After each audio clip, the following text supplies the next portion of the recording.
Icon star Allu Arjun Pushpa 2 shooting ప్రస్తుతం శరవేగంగా సాగుతోంది. గత కొంతకాలంగా సుకుమార్ గ్యాప్ తీసుకోకుండా ఈ మూవీ షూటింగ్ చేస్తున్నారు.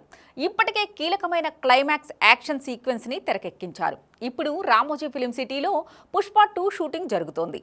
సినిమాలోని కీలకమైన ఫైట్ సీక్వెన్స్ ని తెరకెక్కిస్తున్నారని సమాచారం. పుష్ప 2లోని యాక్షన్ ఘట్టాలు అన్నీ కూడా హై వోల్టేజ్లో గూస్ బంప్స్ క్రియేట్ చేసేవిలా సుకుమార్ డిజైన్ చేస్తున్నారని తెలుస్తోంది.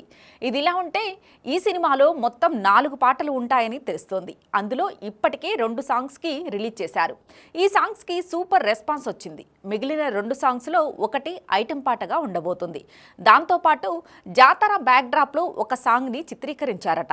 ఈ సాంగ్ మూవీకి హైలైట్గా ఉంటుందని సమాచారం. అయితే ఈ సాంగ్ని సినిమా రిలీజ్కి ముందు వదిలే ఛాన్స్ లేదనే మాట వినిపిస్తోంది.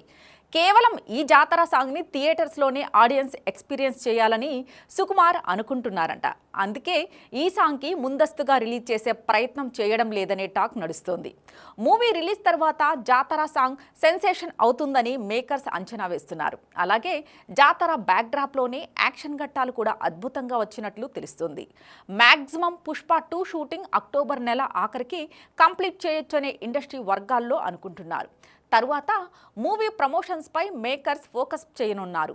వీలైనంత స్ట్రాంగ్గా ఈ సినిమాని మార్కెట్లోకి తీసుకుని వెళ్లాలని అనుకుంటున్నారు. ఇప్పటికే ఈ సినిమాపై దేశవ్యాప్తంగా 550 వరకు థియేట్రికల్ బిజినెస్ జరిగింది. ఈ స్థాయిలో కలెక్షన్ని అందుకోవటంలో మౌత్ టాక్ అయితే గట్టిగా ఉండాలి. ప్రేక్షకులు ఎక్స్పెక్టేషన్కి తగ్గట్లుగా సుకుమార్ పుష్ప 2 సినిమాని రెడీ చేస్తున్నారని తెలుస్తోంది. అలాగే రిలీజ్కి ముందు పుష్ప 2 కంటెంట్తో కూడా భారీ హైప్ క్రియేట్ చేయాలని భావిస్తున్నారు.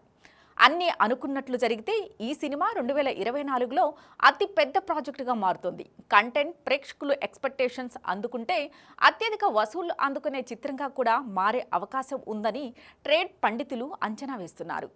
ఈ సినిమాలో అల్లు అర్జున్కి జోడీగా రష్మిక మందన నటిస్తోంది. పుష్ప 2లో ఉన్న యాక్టర్స్తో పాటు అదనంగా మరికొంతమందిని కీలక పాత్రల కోసం సుకుమార్ తీసుకున్నారు. అందులో జగపతి బాబు కూడా ఉండటం విశేషం.